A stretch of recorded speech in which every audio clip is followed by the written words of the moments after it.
நடந்து வந்த பாதை என்னை திரும்பி பாருடா, நீ நாச வேலை செய்த பின்னர் வருந்துவாயடா, அடர்ந்த காட்டில் எரியும் தியாக நெருப்புத்தாரடா என்ற பாடலை வெளியிட்டார்கள். ஆனால் இன்னொரு விடயத்தை உங்களுக்கு நான் சொல்லுகின்றேன்.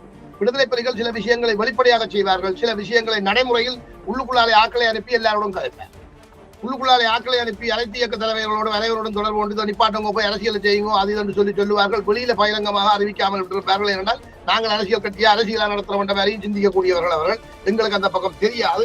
ஏன்னா நாங்கள் நேரமே தலைவர்களை சந்திச்சு ஒரு நாளும் கதைக்கிற ஆக்கள் இல்லை. எங்களுக்கு தொடர்பாளராக இருக்கிறவர் விஷு கொண்டு மாத்தையாண்ட கொடுக்கணும். மாத்தையாண்டா இதை பெரிய தலைவர்கிட்ட போய் அப்ப கதைக்கும். அப்ப அதனால எங்களுக்கு அதை பெரிய தெரியாது. இது 87ல தொடங்கப்பட்ட உண்மை மட்டும் நான் உங்களுக்கு சொல்றேன். இது பிறகு 90ஆம் ஆண்டு வரும்பொழுது கராட்டி சிவராமை 90ஆம் ஆண்டு நவம்பர் மாதத்தில் மாத்தையா அவர்கள் எனக்கு அறிமுகப்படுத்துகின்றார்.